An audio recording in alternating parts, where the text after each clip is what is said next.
विधान परिषद चुनाव के प्रचार के दौरान प्रशांत किशोर ने नीतीश कुमार और ललन सिंह पर जमकर निशाना साधा। उन्होंने वक्फ बोर्ड कानून और उत्तर प्रदेश में हुए दंगों पर नीतीश कुमार की चुप्पी पर सवाल उठा दिए। इसके अलावा हाल ही में ललन सिंह के मुस्लिम वोटों को लेकर बयान पर प्रशांत किशोर ने तंज कसा। साथ ही उन्होंने जनसुराज के उम्मीदवार का समर्थन किया और युवाओं से वोट देने की अपील की। उपचुनाव में प्रशांत किशोर जिस तरीके से हारे हैं उनके प्रत्याशी, उसके बाद से वो काफी एक्टिव है। प्रशांत किशोर मुजफ्फरपुर में जनसुराज पार्टी के एमएलसी उम्मीदवार विनायक गौतम के प्रचार के लिए पहुंचे थे। इस दौरान उन्होंने पत्रकारों से बातचीत में नीतीश कुमार और ललन सिंह पर तीखे हमले किए। उन्होंने वक्फ बोर्ड कानून पर नीतीश कुमार का रुख स्पष्ट करने की मांग कर दी। साथ ही उत्तर प्रदेश में हुए दंगों पर उनकी चुप्पी पर भी सवाल उठाए।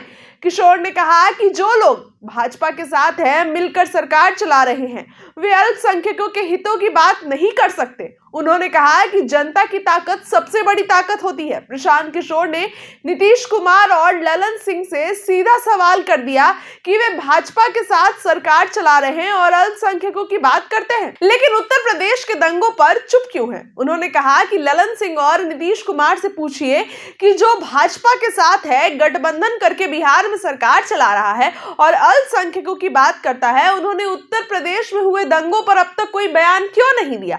उन्होंने वक्फ बोर्ड कानून पर भी नीतीश कुमार की चुप्पी पर सवाल उठाए। उन्होंने कहा कि वक्फ बोर्ड पर सरकार जो कानून ला रही है, उस पर नीतीश कुमार और उनकी पार्टी का आखिर क्या रुख है, यह उन्हें साफ करना चाहिए। प्रशांत किशोर ने आगे कहा कि जो लोग संसद में और बाहर वक्फ बोर्ड कानून का समर्थन करते हैं, वे अल्पसंख्यकों के हितैषी नहीं हो सकते। उन्होंने कहा कि सदन में खड़े होकर और सदन के बाहर वक्फ बोर्ड कानून के पक्ष में बोलने वाले लोग अल्पसंख्यकों के हितों की बात ही नहीं कर सकते। उन्होंने जनता की ताकत पर जोर देते हुए कहा कि लोकतंत्र में जनबल के आगे कोई बल नहीं है। जनसुराज के कार्यकर्ता सम्मेलन में प्रशांत किशोर ने कार्यकर्ताओं को चुनाव जीतने और चुनौतियों के बारे में बताया। उन्होंने कहा कि सही लोग और सही विचारों के साथ ही जीतना और भी मुश्किल है।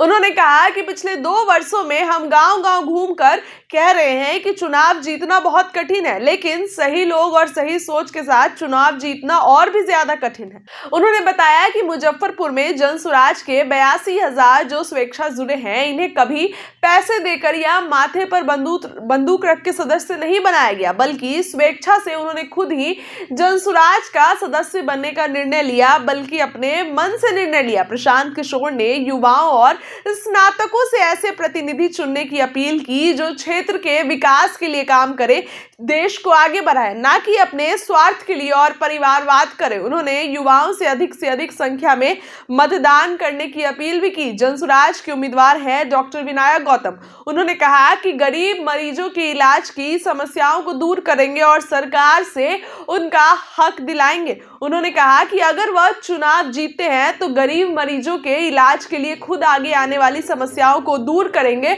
और सरकार से उनका हक सुनिश्चित करेंगे। कोई भी उनका हक नहीं ले पाएगा। देखिए, उपचुनाव में प्रशांत किशोर हार गए, उसके बाद से आए दिन प्रशांत किशोर के ऐसे बयान आते हैं जिससे गठबंधन को झटका लग सकता है, या फिर वो एनडीए गठबंधन हो या फिर महागठबंधन हो। प्रशांत किशोर जिस तरीके का आप दावा कर रहे हैं कि इस हार से कुछ नहीं होगा, आने वाले विधानसभा चुनाव में हम लड़ेंगे और जीत के दिखाएंगे। अब आने वाला विधानसभा चुनाव दिलचस्प होगा, देखने वाली बात होगी कि प्रशांत किशोर की इस चुनाव में क्या तैयारी होती है। फिलहाल इस खबर के लिए इतना ही। जुड़े रहिए इनसाइडर लाइफ के साथ, कमेंट में बताइए, चैनल को सब्सक्राइब करिए। बहुत बहुत धन्यवाद।